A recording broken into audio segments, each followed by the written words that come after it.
The most recent survey that Aura did showed that insight professionals want to get more influence and have more impact within their own organisation. Hence the topic of this year's Aura conference, getting insight into the boardroom. I think the role for research or insight functions within sort of the broader corporate world is sometimes a difficult one. You know, there are many competing voices, and you know, the challenge for us as research, data, insight professionals is to ensure that our voice is really heard in the right places in those organisations.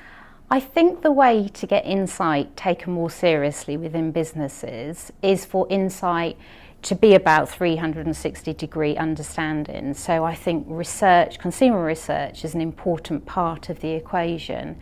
But I think for a boardroom to genuinely take insight seriously, if that can be a component of a bigger story where a rounded view of a situation is seen, then I think it sits at a higher level of the organisation. Insight in the boardroom, well, everyone wants that. The lawyers want it, the accountants have got it, of course, because it's corporately required.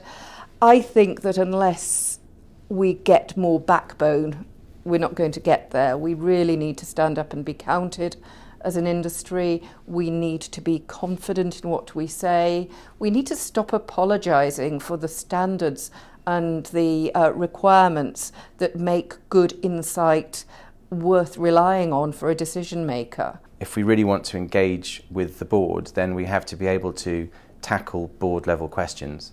And I think that demands us to change the way we talk about insight and data, and it demands that we become much more 360 in the way we think about it, so much more able to deal with all of the sources of data and not just the traditional sources of data that research, I guess as an industry, has tended to focus on.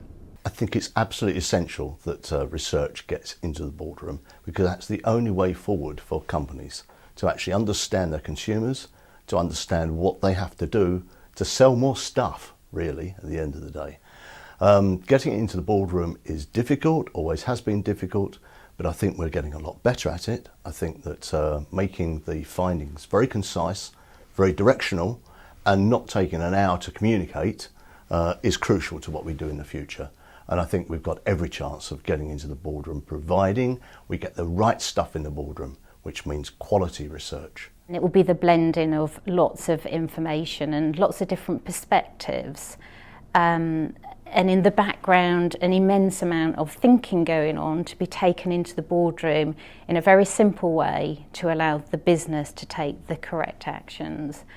And maybe then for insight to be held accountable for those actions to make sure that they were making the right commercial decisions on the back of it. If you look around the world at the moment, one of the jobs that has been advertised, I think there's like 12 or 15 jobs being advertised at the moment, is Chief Behavioural Officer. It's a new role, it's up there often at a board level, and so in a sense this behavioural shift in research and insight has taken us into the boardroom in that level. There are very few companies that have an insight director on their board, even a management board, never mind the main board. And that's what I think insight needs to do in the next 10 years. Position itself much more as a part of a whole equation, as part of a strategic view, and demand its position within the company.